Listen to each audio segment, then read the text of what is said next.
अगर सैलरी सब कुछ होती तो आज जो भी एम्प्लॉयज है, जो भी काम कर रहा है, ठीक है, तो वो सब सारे अमीर होते हैं।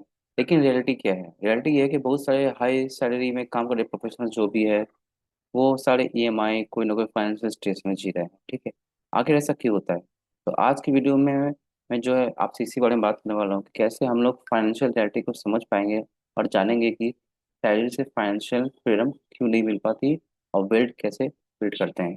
तो वीडियो के एंड तक बने रहिएगा, जहाँ पे आपको पूरी डिटेल मिल जाएगी कैसे आप जो है एट लास्ट अपनी सैलरी पे नहीं बल्कि खुद की फाइनेंशियल फ्रीडम पे आगे बढ़ सकते हो। तो जैसा कि देख पा रहे हो आप, ठीक है, सैलरी क्या है? बुरी चीज नहीं है। ठीक है, ऐसा नहीं कि सैलरी खराब है, ये ऐसा कुछ नहीं है। सैलरी आपको फाइनेंशियल स्टेबिलिटी देती है, लेकिन क्या कहते हैं ना कि प्रॉब्लम जो है कोई जानता नहीं कब आता है। आपकी पूरी लाइफ सिर्फ एक ही इनकम पे सोर्स पर ही डिपेंड होता है। ओके, सैलरी फिक्स्ड होता है। अब सैलरी जब फिक्स्ड होता है, लेकिन आपके जो खर्चे हैं, लाइक हुआ है, इलेक्ट्रिसिटी बिल हुआ, स्कूल फीस हुआ, फिर पेट्रोल महंगा हो रहा है, फिर मेडिकल एक्सपेंसेस हुआ, ये सारी चीज़ें भी आज का बहुत टाइम में बहुत बड़ा फैक्टर है। तो अगर जैसे आज जो चीज़ें 1,000 वैल्यू की है, 5 से 10 साल बाद उसकी परचेसिंग पावर जो है बहुत कम हो सकती है। ओके, इसलिए इस सैलरी पे डिपेंड रहना जो है एक लॉन्ग टर्म के लिए बहुत ही बड़ा रिस्की हो सकता है। याद रखिए, सैलरी आपको बिजी रखती है। ठीक है, कि सैलरी से रिच क्यों नहीं बन पाते हम लोग। ठीक है, यहाँ 5 बड़े रीजंस आपको दिख रहे हैं कि क्यों हम लोग सैलरी से रिच नहीं बन पाते। तो उसके भी रीजंस आप देख ही रहे हो। पहला, इनकम से पहले एक्सपेंसेस हो जाता है। यस, आपकी सैलरी आधी नहीं है कि फिर क्या होता है कि आपके एक्सपेंसेस पहले से रीजन है, पहले से ही है, जो है आपके खर्चे रेडी है। लाइक की सैलरी आया नहीं, आपको रेंट देना है, ईएमआई करना है, बिल पेमेंट करना है, शॉपिंग करना है। ठीक है, और मंथ के एंड तक जो है आपका पूरा अकाउंट खाली रहता है और बस जीरो रहता है। दूसरा कहता है हमें अपनी लाइफ स्टाइल भी मेंटेन करना ही होता है। ठीक है, जैसे जैसे इनकम बढ़ती है वैसे वैसे एक्सपेंसिव बढ़ते हैं, नया फोन, बेटर कार हुआ, लग्जरी लाइफस्टाइल हुआ। ओके, इनकम बढ़ी लेकिन सेविंग्स सेविंग्स आपकी कुछ नहीं हो रही है। तीसरा है कि सिर्फ एक्टिव इनकम, मीन्स कि जो कमा रहे हो वही आपको आ रहा है। मतलब जब तक आप काम करोगे तो आपको इनकम आएगी, पैसा आएगा। अगर किसी रीजन से काम रुक गया तो आपकी इनकम भी रुक जाएगी। चौथा रीजन है कि इन्वेस्टमेंट की कमी। यस, ये भी एक चीज है। बहुत लोग क्या है, सिर्फ अर्निंग पर फोकस करते हैं लेकिन किसी चीज पे इन्वेस्ट नहीं करते। ओके, मनी को अगर ग्रो करना है अगर आपको आज के टाइम पे, तो जरूरी है कि उसे भी थोड़ा थोड़ा कहीं पे इन्वेस्ट करना सीखना होगा हमें।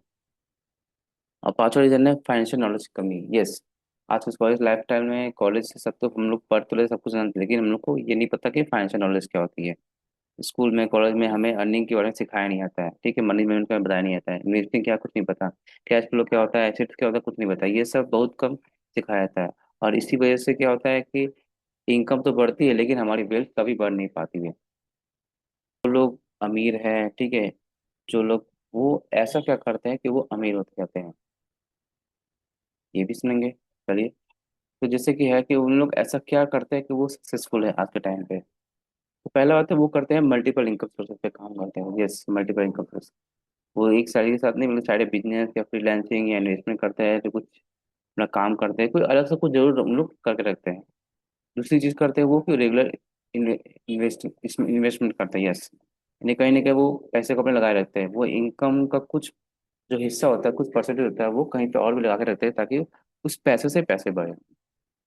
तीसरा क्या होता है, हाई इनकम स्किल्स। यस, हर साल वो कुछ ना कुछ नया सीखता है या हर टाइम कुछ ना कुछ नया सीखते रहने की कोशिश करते हैं। लाइक कम्युनिकेशन हो गया, सेल्स हो गया, डिजिटल स्किल्स हो गया, लीडरशिप हो गया। तो जो जो स्किल्स नीड है एक्चुअल में आपको आपके काम में, बिजनेस में या सब चीज में, वो सारे स्किल को सीखते रहते हैं हर टाइम। और चौथा है कि वो एसेट्स बनाने में सोचते हैं। एसेट्स, यस, कुछ ना कुछ अपना एसेट्स जो है खरीद के रखना, उसे बनाने सोचते हैं। ठीक है, जो फ्यूचर में उनके लिए ग्रेटेस्ट कह सकते हैं इनकम सोर्स का काम बन सके, घर खरीदना हुआ, ये सब जो चीज हुआ। ठीक है, आई हो आप सब ये कर रहे होगे इस बात से। और पांचवा क्या है, कंटिन्यूस लर्निंग। यस, लर्निंग ये ऐसी चीज है जो को या हमें किसी को भी नहीं छोड़नी चाहिए। चाहे वो बुक्स पढ़ के लर्निंग करो, चाहे आप पॉडकास्ट किसी का देखो, कोई सेमिनार अटेंड करो या कोई कोर्सेज ज्वाइन करो आप। ठीक है, तो जो जो लोग फाइनेंशियल सक्सेसफुल है आज के टाइम पे, वो लोग यही काम करते हैं कि वो अपने लर्निंग को बंद नहीं रख रहे। यार देखिए, पैसा कमाना इंपॉर्टेंट है, ठीक है, स्किल है, लेकिन उस पैसे से ग्रो करना वो भी इम्पोर्टेंट और वो भी एक तरह का स्किल्स ही है। तो ये भी हमें सीखना जरूरी है। क्या हम लोग एक्शन करें, ठीक है, वो छोटे छोटे स्टेप्स जो कल को हमारे लिए भी अच्छी वेल्थ का काम कर सकता है। तो क्या कर सकते हैं, एक बार अगर अब प्रैक्टिकल बात करते हैं कि जैसे कि हर साल एक नया स्किल्स हमें सीखना चाहिए। ठीक है, स्किल ही फ्यूचर इनकम में बन सकता है, हमारे लिए हेल्पफुल हो सकता है। कुछ ना कुछ हम लोग सीखते रहेंगे, छोटी छोटी चीज़ें सीखते रहेंगे तो फ्यूचर हमें बहुत काम आने वाली है। हर मंथ जो है हमें कुछ ना कुछ अपना इन्वेस्टमेंट करना शुरू कर देना चाहिए। चाहे छोटा ही अमाउंट हो, कोई मैटर नहीं करता है, बट कंसिस्टेंसी और सबसे इंपॉर्टेंट है, याद रखिएगा। हर महीने, ऐसा नहीं कि एक महीना 2 महीना किया फिर तीसरे महीने छोड़ दिया, नहीं, कंसिस्टेंसी रखना है। छोटे छोटे अमाउंट का हमें क्या करना है, इन्वेस्ट करना सीखना होगा।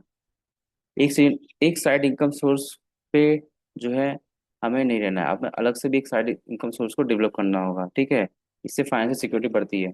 मान लीजिए कल को आप जॉब कर रहे हो, कुछ कर रहे हो, छूट गई, तो आपका एक अलग साइड इनकम भी रहेगा, तो आपको ये संतुष्टि रहेगा कि हाँ, आपके पास पैसे की कमी नहीं है, एक साइड इनकम अलग से है।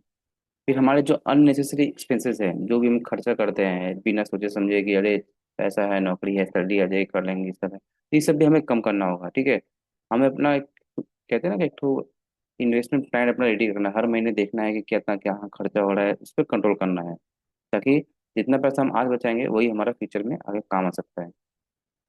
और पांचवा क्या तरीका है कि फाइनेंशियल एजुकेशन हमें लेनी चाहिए आज के टाइम पे, कि कैसे फाइनेंशियली अपने आप को ग्रो कर सकते हैं। हर महीने अच्छी अच्छी बुक पढ़ना चाहिए इसके रिगार्डिंग हुआ। ठीक है, याद रखिएगा जो छोटे छोटे हैबिट्स है रिगार्डिंग की फाइनेंशियल चीज़ों के बारे में, वही जो है एक टाइम बाद जो है फ्यूचर में हमारे लिए एक बड़ा बिल्ड का काम करती है। अब बात है कंक्लूजन, आखिर सैलरी ज़रूरी है, ठीक है, ओके, अच्छी बात है, लेकिन सिर्फ सैलरी से फाइनेंशियल फ्रीडम कभी नहीं आ सकती। हमारी जो मुश्किलें हैं वो कभी दूर नहीं हो सकती। अगर अगर हमें फ्यूचर में अपने आप को जो कहते हैं ना फाइनेंशियली स्ट्रांग रहना है, तो सिर्फ सैलरी पे डिपेंड रहना जरूरी नहीं है।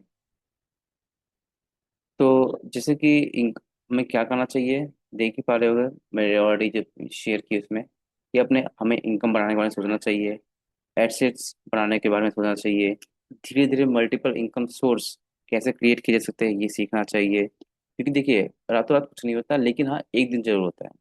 आज सोचोगे आप तो कल नहीं हो जाएगा, लेकिन एक दिन जरूर होगा, कहते हैं ना। लेकिन शुरुआत जब करोगे तब तो, अब आप शुरुआत ही नहीं करोगे तो कैसे होगा। तो फ्यूचर काफ़ी अलग हो सकता है अगर हम आज से ही कुछ ना कुछ शुरुआत करते हैं। तो आप मुझे कमेंट बताइए कि क्या आप भी सिर्फ एक ही सैलरी पर डिपेंड है, या आप कोई साइड इनकम सोर्स पे आज से ही काम करना शुरू कर रहे हो। और हाँ, जरूर सोचिएगा इसके बारे में। और हाँ, इस वीडियो को अधिक से अधिक लोगों तक शेयर कीजिएगा, ताकि जो लोग भी सिर्फ एक, कहते हैं ना, सैलरी पे डिपेंड है, तो उनको कुछ समझ में आ सके। वीडियो अगर वैल्यूबल लगी हो तो प्लीज़ काइंडली मेरे चैनल को लाइक शेयर एंड सब्सक्राइब जरूर कीजिएगा, क्योंकि इस तरह के वीडियो मैं लाते रहता हूँ। मिलते हैं मैं नेक्स्ट वीडियो, जब तक के लिए बाय। और हाँ, सोचिएगा ज़रूर।